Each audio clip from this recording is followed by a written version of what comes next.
Hola, vamos a dar inicio a esta serie de actividades del segundo periodo con un breve repaso, una breve línea de tiempo, nuevamente recordando los eventos desde este momento cero, el momento de la gran explosión que ocurrió hace unos 14.500 millones de años. ¿Por qué vamos a hacer este recordatorio? Porque todavía en la prueba trimestral se evidenció que muchos confundimos todavía todos estos tiempos. Una cosa es 14.500 millones de años, 14 billones de años, a 4.500 millones, es decir, 10.000 millones de años después se vino a formar nuestro sistema solar. Entonces hagamos rápidamente el recorrido. Hace 14,5 billones de años, pues la gran explosión. Segundos después de eso viene la formación de las primeras partículas de materia, las partículas fundamentales, recordemos, quarks, electrones. Otros pocos segundos después, entonces ya los quarks logran combinarse para formar protones y neutrones para posteriormente dar lugar a lo que son los núcleos atómicos. Núcleos, pero aún sin electrones a su alrededor, es decir, aún no hay elementos químicos, aún no hay átomos. Después de esto, que venimos a hablar de 300.000 años luego del Big Bang, es decir, hace muchos millones de años aún, ahí sí podemos ya empezar a hablar de los primeros elementos químicos. Recordemos el más sencillo, el hidrógeno, luego sí el helio, grandes cantidades de estos elementos que aún son los más abundantes en el universo.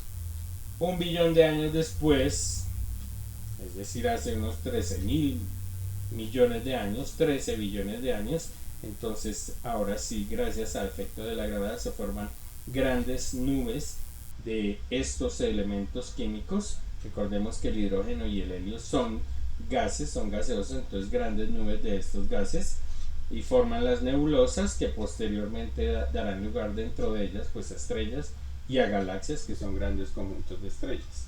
En el interior de cada estrella, a su vez, pues gracias a procesos de fusión nuclear, por los choques constantes que ocurren entre los elementos químicos, pues se da lugar al resto de los elementos químicos, al resto de los elementos más pesados. Al estallar o al explotar estas estrellas, pues todos esos elementos químicos se liberan, ¿cierto? Y en algunas ocasiones, como ocurrió en la formación de nuestro sistema solar, pues quedó mucha materia girando alrededor de una estrella, dando origen a nuestro sistema solar. Pero pues recordemos, este sistema solar, estos eventos ocurrieron hace unos 4.500 millones de años. La Tierra era una roca muy caliente, una roca candente que llamamos, ¿cierto? Y pues en este mismo periodo de tiempo empezamos o se empieza entre 4.500 y 4.000 millones de años. Una vez está formada esa roca y empieza el proceso de enfriamiento, pues viene la formación de moléculas sencillas de tipo inorgánico. Hablamos de formación de agua, dióxido de carbono, monóxido de carbono, óxidos de azufre, que empiezan a dar origen a una capa gaseosa que conocemos como la primera atmósfera que tuvimos. Luego esa atmósfera se transforma nuevamente, ¿cierto? Dando lugar a otras moléculas. Hablamos ya de molécula de metano, hablamos ya de molécula de amoníaco, hablamos de ácido cianhídrico o HCN. La Tierra se sigue enfriando, el vapor de agua que se encontraba en esa atmósfera empieza a caer en grandes cantidades, dando lugar a los mares.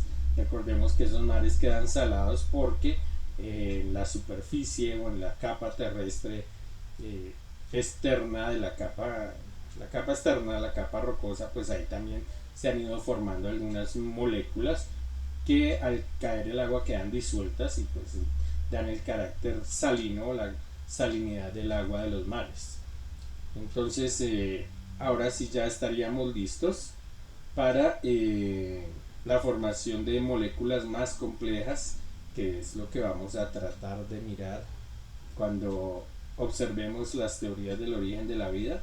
Entonces hablamos ya de moléculas de tipo orgánico, empezamos ya a hablar de aminoácidos, de proteínas, carbohidratos, grasas que se lograron formar según las teorías que vamos a desarrollar pues gracias a las condiciones que había precisamente en ese momento en la Tierra.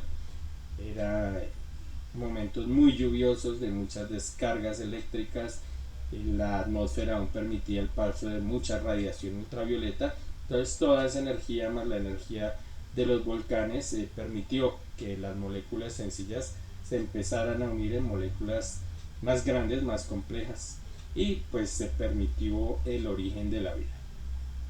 Entonces, en este punto, en la siguiente sección de la actividad, ¿qué es lo que deben hacer? Va a aparecer una pestaña que se va a llamar características de la vida. Esto también es repaso, donde pues se encuentra la diferenciación que podemos hacer entre materia inerte y materia viva, porque es importante también que tengamos claro cuándo podemos hablar de materia con vida y cuándo es materia inerte.